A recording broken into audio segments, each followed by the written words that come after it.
GC counting GC problem, এই প্রবলেমটা solve করতে হলে আপনাকে জানতে হবে ফার্স্টটা ফরম্যাটেড ফাইল কীভাবে রিড করতে হয়। আই মিন আমাদের যে গিভেন ডিএনএস সিকোয়েন্স থাকবে সেটা কিন্তু ফার্স্টটা ফরম্যাটেই থাকবে এবং সেখানে একটা সিকোয়েন্স থাকবে না, সেখানে বলা হচ্ছে 10টার মতো সিকোয়েন্স থাকতে পারে। কাজে আমাকে জানতে হবে আমি কম্পিউটারে সেভ করা এই ফার্স্টটা ফরম্যাটেড ফাইল কীভাবে আমরা আমার পাইথন প্রোগ্রামে নিয়ে আসব, নাম্বার 1। পরবর্তী হলো আপনি এই ডাটাগুলোকে এনে কোনো একটা পার্টিকুলার ডাটা স্ট্রাকচারে পাইথনে রাখতে হবে। আমি সেক্ষেত্রে সাজেস্ট করছি যে আমরা ডিকশনারিতে ডাটাটা রাখতে পারি। আর নাম্বার 3, এই যে ডাটাটা ডিকশনারিতে রাখলাম সেখান থেকে আমাকে বের করতে হবে যে প্রত্যেকটা ডিএনএস সিকোয়েন্সে জিসি কন্টেন্টের ভ্যালুটা কত, পার্সেন্টেজ কত। সো আমি আবারও একটু সামারি টানছি।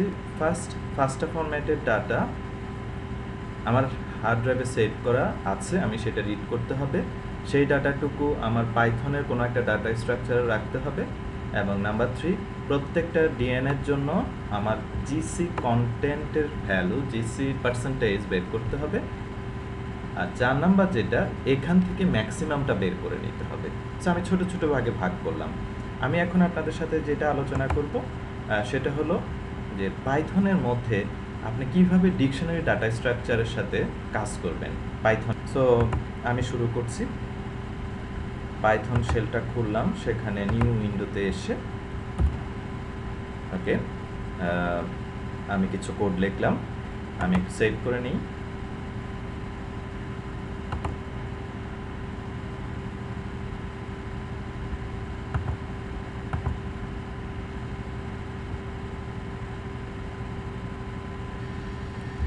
আমি ফাইলটির নাম দিচ্ছি ওয়ার্কিং উইথ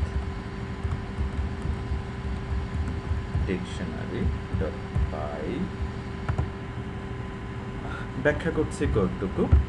প্রথম লাইনে আমি লিখলাম যে আমার একটা ডিএনএস সিকোয়েন্স নামে একটা ডিকশনারি তৈরি হোক, এই সাইনের কারণে এখানে সেটা ডিকশনারি তৈরি হবে। এখন ডিকশনারিতে কিভাবে ডাটা রাখা হয়, সো আমরা ডিকশনারি নাম দিলাম, দেন এটাকে বলা হচ্ছে ইন্ডেক্স দেওয়া। ইন্ডেক্স দিলাম এবং ইন্ডেক্স শেষ করলাম। মাঝখানে আমি যেই ডাটাটুকু দিলাম এটাকে বলা হচ্ছে কি।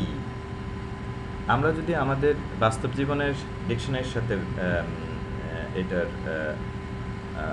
অ্যানালজিটা নিই, তাহলে বলা যেতে পারে এইটা হলো আমার ওয়ার্ড আর এইটা হলো আমার মিনিং। ওকে, সো আর ডিকশনারিতে কম্পিউটারের ভাষায় যেটাকে বলা হচ্ছে পাইথনে, এটাকে বলা হচ্ছে কি এবং এটাকে বলা হচ্ছে ভ্যালু। তাহলে আপনি দেখেন আমরা এখানে রাখলাম 1টা 2টা 3টা 4টা কি এবং প্রত্যেকটা কিয়ের জন্য একটা করে ভ্যালু আমরা এখানে রাখলাম ডিকশনারিতে। এখন আমার ডিকশনারির মধ্যে তাহলে 4টা আইটেম আছে। এক্ষেত্রে আমি যখন লিখলাম for a key comma a value in DNA sequence dot iteritems, সেক্ষেত্রে যখন এই ফর লুপের কারণে ইটার আইটেমস প্রথমবার আমার এই ভ্যালুটা দিবে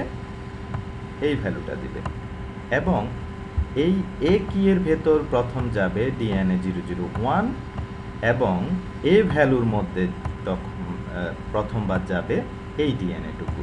তাহলে পরের লাইনে যখন আমি লিখলাম print A DNA comma a value, তাহলে প্রথমবার যে ভ্যালুটা ইটার আইটেমস দিবে সেক্ষেত্রে আমরা আউটপুট পাবো ডিএনএ ড্যাশ 001 এবং এখানে পাবো CTACAGCAGAC। ঠিক পরের বার এ দিবে ইটার আইটেমস মেথডটা দিবে আমাকে এই কি এবং এই ভ্যালু, একইভাবে সেটা প্রিন্ট হবে। এবং আমরা যদি শেষ পর্যন্ত দেখি তাহলে এইটা 4বার, এই ফর লুপ 4বার ঘুরবে, আই মিন প্রিন্ট হবে আমার এই 4টা ভ্যালু। আমরা একটু রান করে দেখছি আসলে আউটপুট কি আসে। দেখেন আমরা যেটা আসলে চাচ্ছিলাম ঠিক আউটপুট সেটাই আসলো এখানে।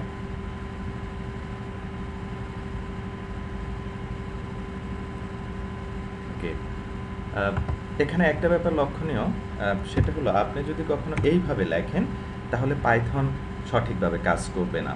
কারণ হলো আমার ফর লুপের ভেতরে, আমার ফরের ভেতরে কোন অংশটুকু বারবার হোক সেটা বোঝানোর জন্য কিন্তু আমাকে এখানে একটা ট্যাব ইউজ করতে হচ্ছে।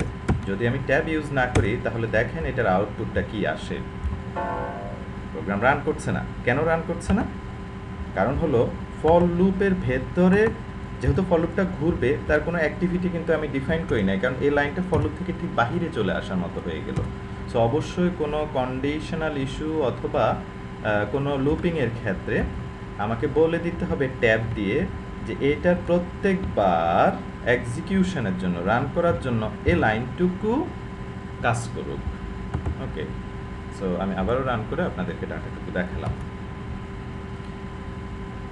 ডিকশনারি এতটুকু জানলে রোজালিন্ডের প্রবলেমটা আপনি সলভ করতে পারবেন জিসি কাউন্টিং জিসি কন্টেন্টের।